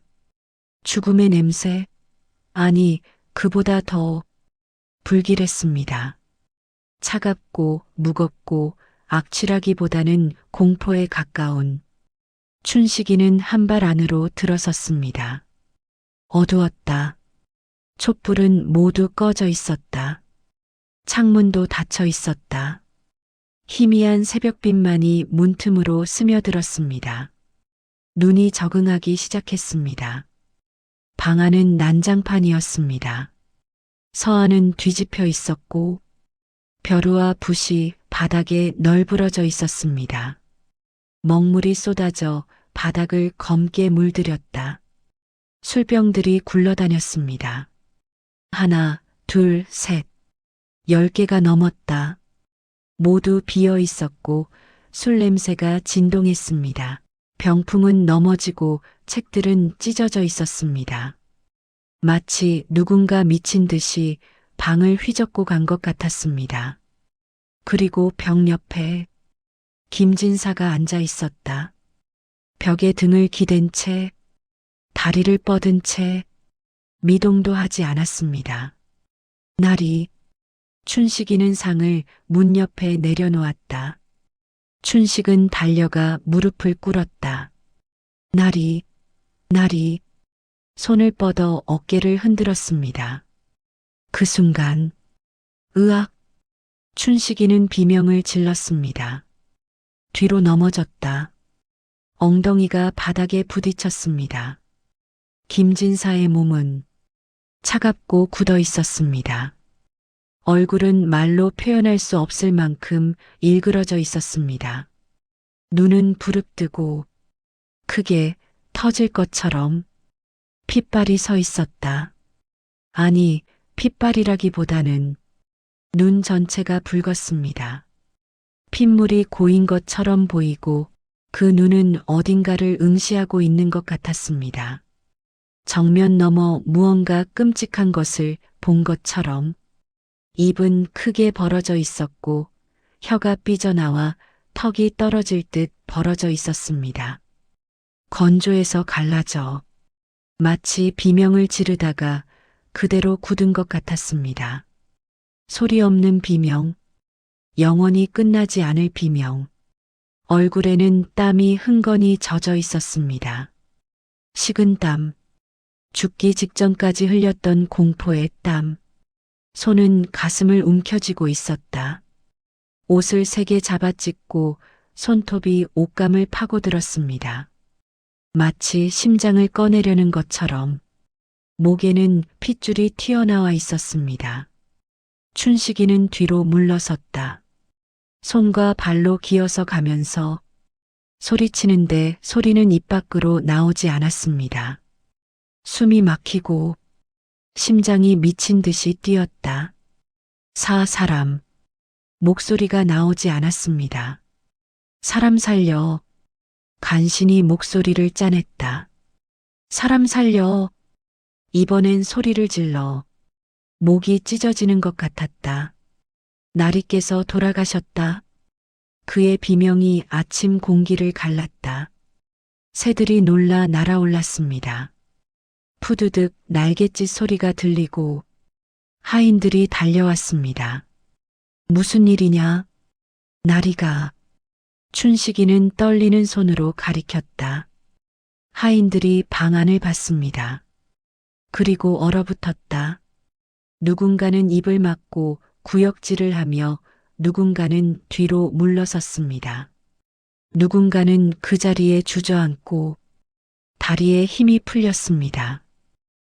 나리. 나이 든 하인 하나가 떨리는 목소리로 말했습니다. 정말 돌아가신 것이냐? 아무도 대답하지 못했습니다. 대답할 필요도 없었다. 눈으로 보이지 않는가. 관아가 발칵 뒤집혔습니다. 사람들이 모여들었다. 소문은 순식간에 퍼졌습니다. 김진사가 죽었대. 어떻게? 귀신에 홀려서 강씨 부인의 원기가 복수했다. 관아 마당은 웅성거렸습니다. 사람들의 목소리가 뒤섞였다. 이방의 부하들이 사랑채로 들어갔습니다. 김진사의 시신을 조사했습니다. 하지만 이상한 점은 없었고 외상도 없고 독을 먹은 흔적도 없었다. 다만 그 일그러진 얼굴, 그 공포에 질린 표정, 이건 무슨 병도 아니고 한 사내가 중얼거렸다. 공포사입니다. 나이든 의원이 말했습니다. 극도의 공포로 인해 심장이 멎은 것입니다. 무엇이 그리 무서웠기에 의원은 김진사의 눈을 봤습니다. 그 부릅뜬 눈을, 그 공포에 질린 눈을, 무언가를 봤습니다. 의원이 천천히 말했습니다. 무언가 끔찍한 것을 사랑채 안 김진사가 보고 있던 그 자리, 아무것도 없었습니다. 하지만 모두가 알았다. 무엇이 거기 있었는지, 누가 거기 있었는지. 강씨였다. 그녀가 마지막으로 찾아온 것이었습니다. 복수를 완성하기 위해 관아의 서기관 정서방이 급히 사랑채로 들어왔습니다. 그는 오랜 관료 생활로 숱한 죽음을 봐왔지만 이런 죽음은 처음이었다. 이게 어찌된 일인가? 김진사의 시신을 자세히 살펴보았다. 외상은 없었다. 독살의 흔적도 보이지 않았습니다. 하지만 그 표정, 극도의 공포와 고통이 얼굴에 그대로 새겨져 있었다. 정서방, 이것을 보십시오. 하인이 무언가를 가리켰습니다. 김진사의 손에 꽉 쥐어진 종이었다. 이건 정서방이 조심스럽게 펼쳐보았습니다. 그것은 강신의 땅의 토지 문서였다. 종이는 구겨지고 찢어져 있었습니다. 그리고 문서 위에는 붉은 핏자국 같은 것이 묻어 있었습니다. 이상하군. 왜 나리께서 이 문서를... 그때 방구석에서 또 다른 것이 발견되었습니다. 벽에 핏빛으로 쓰인 글씨였다. 하늘 푸렀노라. 정서방의 얼굴이 창백해졌습니다. 그는 뒤로 물러섰다. 이것은 보통 일이 아니다. 관아의 의원이 불려왔다. 시신을 검시한 의원은 고개를 저었다. 심장이 멎었습니다. 하지만 어떤 병이나 독 때문이 아닙니다. 그럼 무엇 때문이란 말인가? 글쎄요. 제 짧은 소견으로는 극심한 공포 때문에 심장이 멎은 것 같습니다. 공포? 예, 마치 귀신이라도 본 것처럼. 그 말에 주변 사람들이 술렁였다. 모두가 한 사람을 떠올렸다. 강씨 부인, 정서방, 이 일을 어찌 처리하면 좋겠습니까? 하인이 조심스럽게 물었습니다.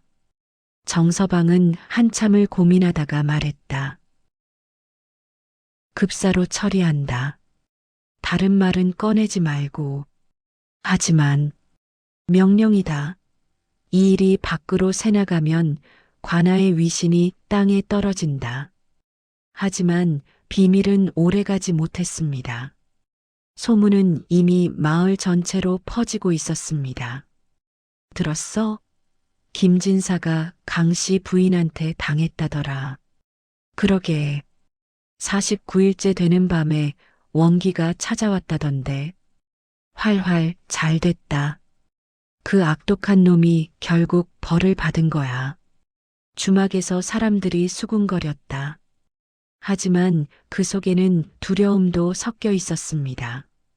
그런데 강 씨 부인의 원한이 정말 풀렸을까?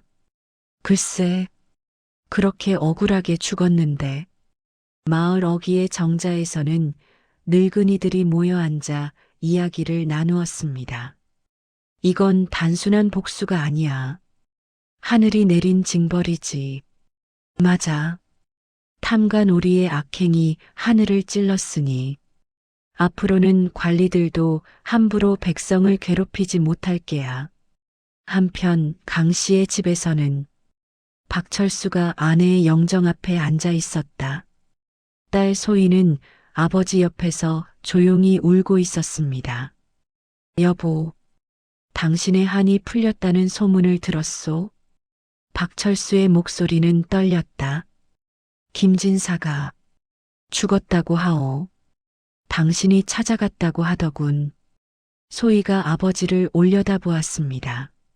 아버지, 정말 어머니께서 다녀가신 거예요? 박철수는 대답하지 못했다. 대신 창밖을 바라보며 어젯밤 그는 이상한 꿈을 꾸었습니다. 아내 강 씨가 나타나 미소 지으며 말했습니다. 여보, 이제 걱정 마세요. 모든 게 끝났어요. 당신, 소희를 잘 키워주세요. 그리고 미안해요. 제가 너무 완고했나 봐요. 아니요, 당신은 잘못한 게 없소. 이제 저는 가야 해요. 오래 머물 수 없어요. 당신, 꿈속에서 강 씨는 점점 멀어졌다.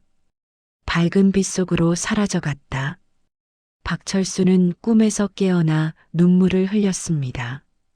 정말 작별 인사였던 걸까? 며칠 후 마을 사람들이 강 씨의 무덤에서 이상한 광경을 목격했습니다. 무덤 주변에 꽃이 피어 있었던 것이다. 계절은 초겨울이었다. 꽃이 필 리 없는 시기였다. 하지만 무덤 주변에는 하얀 들국화가 가득 피어 있었습니다. 이게 어떻게 된 일인가? 기적이다. 강 씨 부인의 영혼이 승천하신 게 틀림없어. 무당 박 씨도 무덤을 찾았다. 그녀는 무덤 앞에 서서 눈을 감았습니다. 원한의 기운이 사라졌군요. 정말입니까? 예. 이제 강 씨 부인은 이승을 떠났습니다. 평안한 곳으로 가셨어요. 사람들은 안도의 한숨을 내쉬었다. 박철수는 딸 소희의 손을 잡고 무덤 앞에 섰다. 소희는 조심스럽게 꽃을 만졌다. 아버지, 이 꽃들 어머니께서 보내신 거죠? 그럴 거다, 소희야. 어머니는 이제 아프지 않으신 거죠? 박철수는 눈물을 훔쳤다. 그래. 어머니는 이제 편안하실 거다. 한 달 후 새로운 사또가 부임했습니다.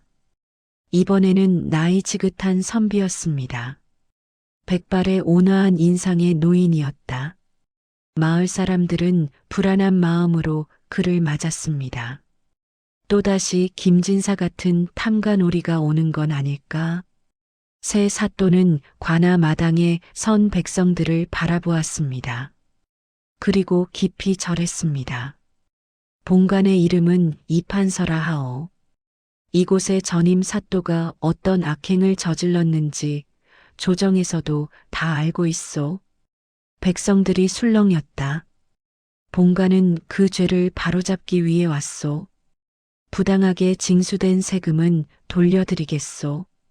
빼앗긴 땅도 원래 주인에게 돌아갈 것이오. 정말이십니까? 본관의 이름을 걸고 약속하오. 그리고 이판서는 잠시 말을 멈췄습니다. 본관이 들으니 억울하게 돌아가신 분이 있다 하오. 강 씨 부인이라 하던가.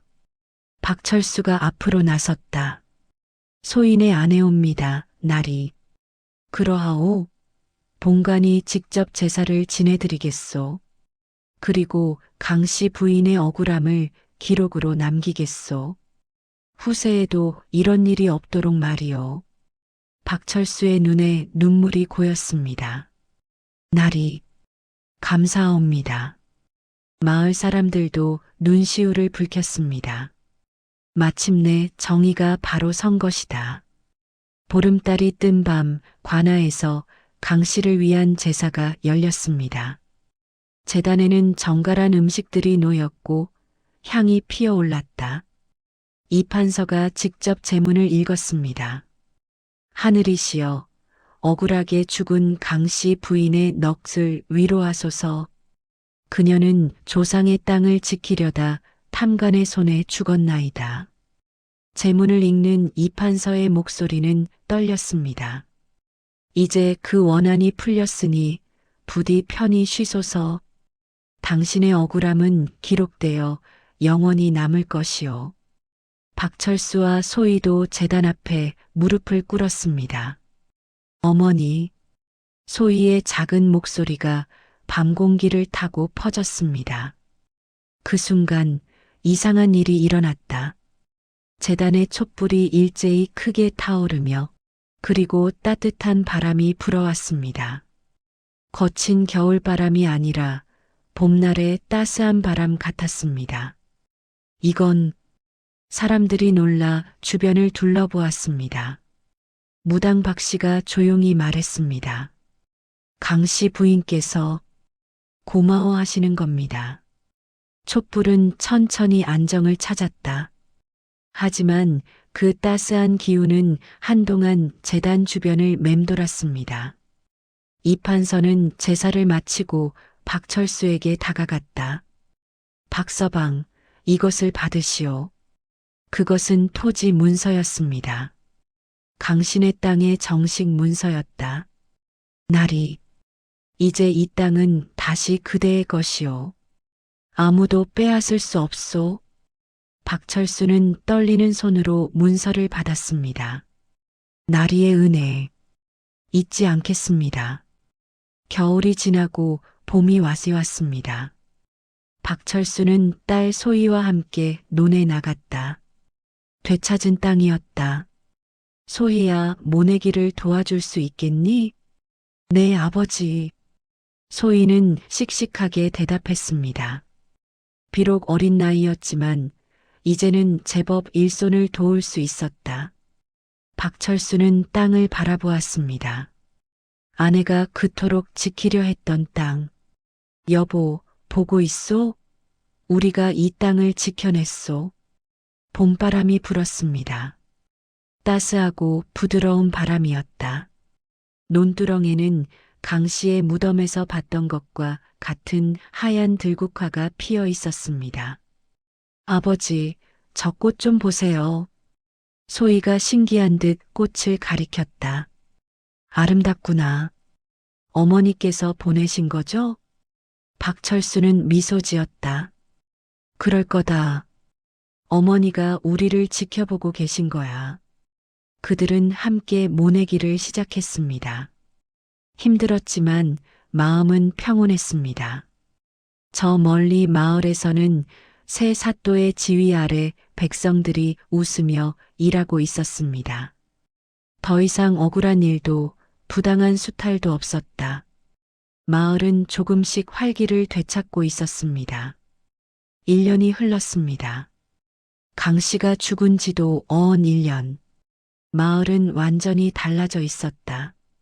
이판서의 청렴한 다스림 아래 백성들은 안정된 삶을 되찾았습니다. 세금은 공정했고 법은 엄격하면서도 자비로웠다. 박철수의 집에도 웃음이 돌아왔습니다. 아버지, 올해는 풍년이래요. 소희가 뛰어오며 소리쳤다. 이제 9살이 된 소희는 더욱 씩씩하게 자라고 있었다. 그래, 다행이구나. 박철수도 건강을 많이 회복했습니다. 1년 전의 슬픔은 아직 가슴 한편에 남아 있었지만 이제는 앞을 보며 살 수 있었습니다. 아버지, 오늘은 어머니 기일이죠? 그렇구나. 무덤에 다녀와도 될까요? 그래야지. 함께 가자꾸나. 그들은 손을 잡고 무덤으로 향했습니다. 무덤은 깨끗이 관리되어 있었다. 마을 사람들이 자주 찾아와 손질해주기 때문이었습니다. 강 씨는 이제 마을의 영웅이 되었습니다. 탐관오리에 맞서 싸운 용감한 여인으로 기억되고 있었습니다. 박철수는 무덤 앞에 재물을 놓았다. 여보, 1년이 지났소. 소희는 잘 크고 있고 우리는 잘 살고 있소. 어디선가 따뜻한 바람이 불어와 나뭇잎이 살랑거렸습니다. 당신의 희생이 헛되지 않았소. 이제 이 마을은 백성들이 편히 살 수 있는 곳이 되었소. 소희도 무덤 앞에 엎드렸다. 어머니, 저 열심히 살고 있어요. 아버지도 잘 모시고 있고요. 그때였다. 무덤 뒤편에서 누군가 다가오는 소리가 들렸다. 박서방. 돌아보니 이판서였습니다. 날이 어인일로. 오늘이 강씨 부인의 기일이라 들었소. 본관도 인사를 드리러 왔소. 이판서는 무덤 앞에 무릎을 꿇었다. 강씨 부인, 당신의 용기가 이 마을을 구했소. 본관이 비록 늦게 왔지만 이제 이런 일이 다시는 일어나지 않도록 하겠소. 그는 작은 비석을 꺼냈다. 이것을 세우고자 하오. 비석에는 이렇게 새겨져 있었습니다. 의녀 강씨지며 부정에 맞서 싸우다 죽다. 날이. 박철수의 눈에 눈물이 고였습니다. 강씨 부인의 이야기는 기록으로 남겨 후세에 전할 것이요. 권력의 횡포가 어떤 비극을 낳는지, 그리고 정의가 얼마나 소중한지를. 그로부터 수십 년이 흘렀다. 강씨의 이야기는 마을을 넘어 고을 전체로, 그리고 나라 전체로 퍼져나갔다. 야담으로, 전설로, 사람들의 입에서 입으로 전해졌습니다. 옛날 경상도 어느 마을에 강씨라는 의로운 여인이 있었다네. 주막에서, 장터에서 사람들은 강씨의 이야기를 했다. 탐관오리에 맞서 끝까지 싸웠다지. 그래서 원기가 되어 복수했다더군. 아니야, 그건 귀신 이야기가 아니라네. 하늘이 내린 징벌이었던 거지. 어떤 이는 공포스러운 귀신 이야기로 전했고, 어떤 이는 정의의 승리로 전했다. 하지만 모두가 동의하는 것이 있었습니다. 권력을 가진 자는 백성을 두려워해야 한다. 백성의 원하는 하늘을 찌르고 결국 심판이 내려진다. 박철수는 70이 넘은 노인이 되었습니다. 딸 소희는 훌륭한 여인으로 자라 좋은 배필을 만나 가정을 꾸렸다. 손자, 손녀들도 생겼다. 어느 가을날 박철수는 손주들을 데리고 강씨의 무덤을 찾았습니다. 할아버지, 저게 증조할머니 무덤이에요? 그렇단다. 무서운 귀신이 된 거 맞아요? 박철수는 웃으며 손주의 머리를 쓰다듬었다. 무서운 귀신이 아니란다. 너희 증조할머니는 용감한 분이셨어. 용감해요? 그래. 부당한 일에 맞서 싸웠지. 비록 목숨을 잃었지만 그 정신만큼은 영원히 살아남았단다. 와. 손주들은 경외의 눈빛으로 무덤을 바라보았습니다. 박철수는 무덤 앞에 앉았다. 여보, 우리 손주들이 왔소. 다들 건강하고 착하게 자라고 있소. 따스한 가을 바람이 불고 있었습니다. 당신이 지킨 이 땅에서 우리 후손들이 대대로 잘 살아갈 것이요. 그는 눈을 감았다. 이제 편히 쉬시오, 여보. 무덤 위로 낙엽이 떨어졌습니다. 노란 은행잎이 부드럽게 땅에 내려앉았다. 그것은 마치 강씨가 보내는 대답 같았습니다. 나도 편히 쉬고 있어요. 해가 저물었다. 마을에는 평화가 깃들었다. 강 씨의 무덤 위로 저녁 햇살이 비쳤습니다. 그 빛은 따스하고 부드러웠다. 무덤 주변에는 여전히 하얀 들국화가 피어 있었습니다. 계절이 바뀌어도 세월이 흘러도 그 꽃들은 해마다 피어났다. 마을 사람들은 말했습니다. 저 꽃은 강씨 부인의 영혼이야. 우리를 지켜보고 계시는 거지. 그리고 그들은 기억했다. 부정은 언젠가 심판받고 정의는 결국 승리한다는 것을. 한 맺힌 원한은 천년이 가도 잊히지 않지만 풀린 원한은 영원한 평화가 된다는 것을. 강 씨의 이야기는 그렇게 전설이 되었습니다. 권선징악의 교훈으로, 백성들의 위로로, 그리고 권력자들의 경고로 대대로 이어져 내려오며 사람들의 마음속에 살아 숨쉬게 되었습니다. 한 맺힌 원기가 찾아온 탐관오리의 최후. 이야기가 마음에 남았다면 구독과 좋아요로 인연을 이어가 주시기 바랍니다.